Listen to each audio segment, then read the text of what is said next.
of you that don't know who I am, my name is Frank Shocker. I'm the chairman of the Chamorro tribe.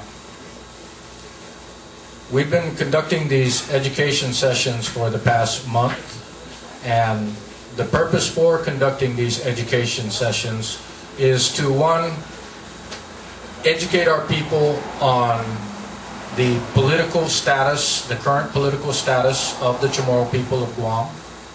Number two, educate you on the historical laws that maintain our status, as well as the laws that allow us to change our political status as a people.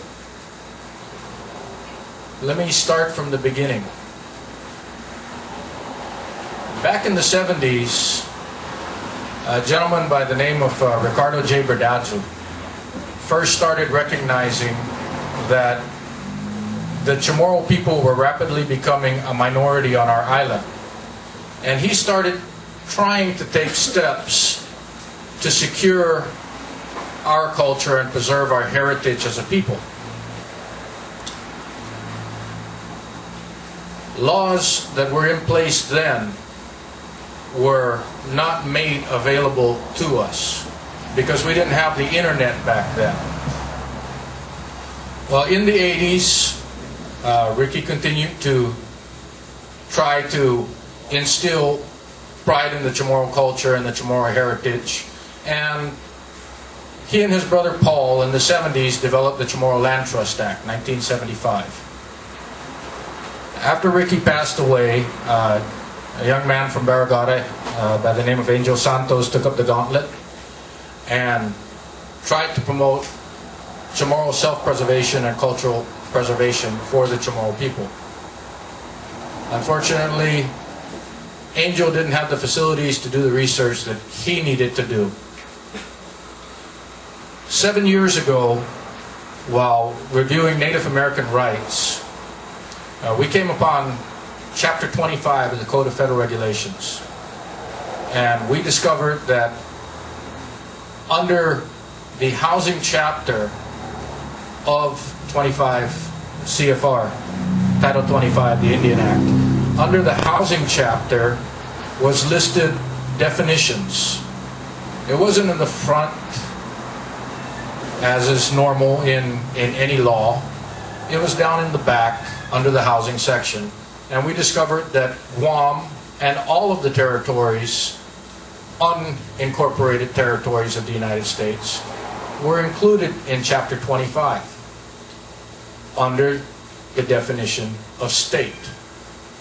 Now, we did further research and we found out that Title 25 had been amended in 1995 to include Guam and all of the unincorporated territories held in the United States. We wanted to know more, so we continued our research. And our research went all the way back to the Treaty of 1898. We had always been told under the Treaty of 1898 that we were guaranteed rights to self-determination. That's incorrect. I'll let everybody know that right now. That is incorrect. The Treaty of 1898 places all of the powers of determining the political status of our island in the hands of the United States Congress. So, we did more research trying to determine what rights we do have.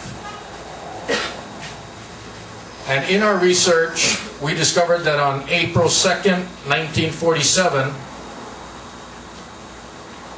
Guam's political status changed from a territory of the United States to a territory held in trust under United Nations Charter.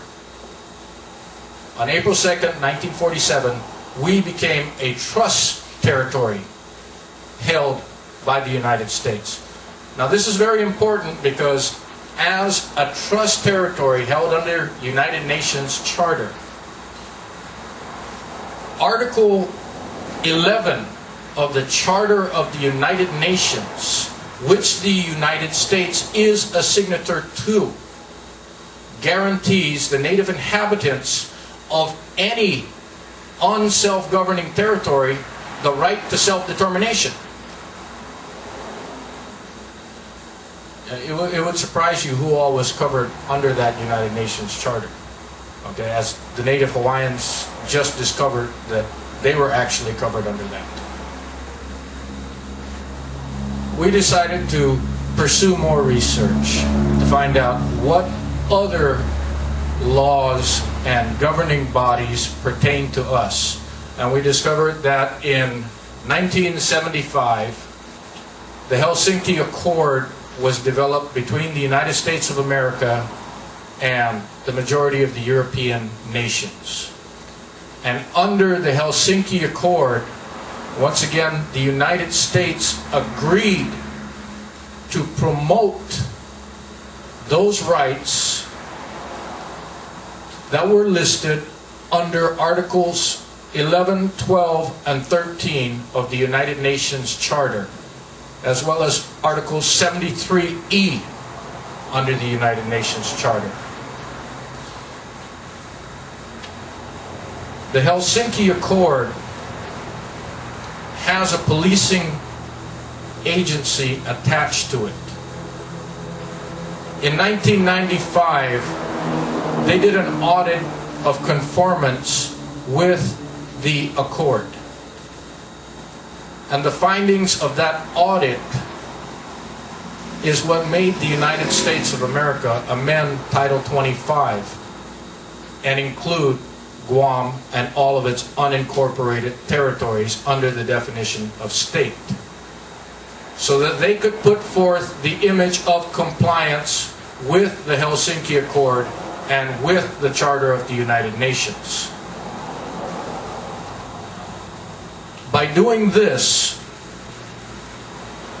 since the United States Congress has governing authority over this island, since the United States Congress, under the Treaty of 1898, has all of the authority to determine our political status, the United States Congress,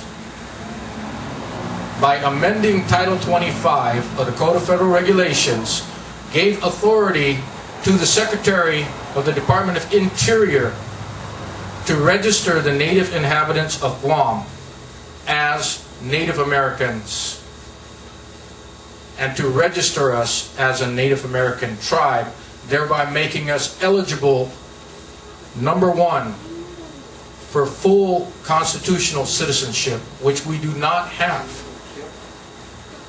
We are statutory citizens. Our citizenship was garnered under passage of the Organic Act. And as an unincorporated territory, your children that are born here are not born constitutional citizens. They maintain that same statutory citizenship. Only the basic fundamental rights covered under the Constitution pertain to us. The rest of the Constitution does not. We do not have the right to vote for president. None of us have the right to run for president. And at any given moment in time, the United States Congress has the right to revoke our citizenship and the citizenship of this island. This is our current political status.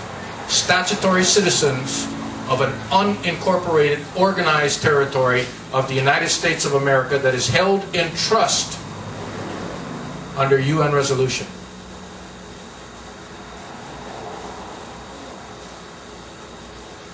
What can we do about that?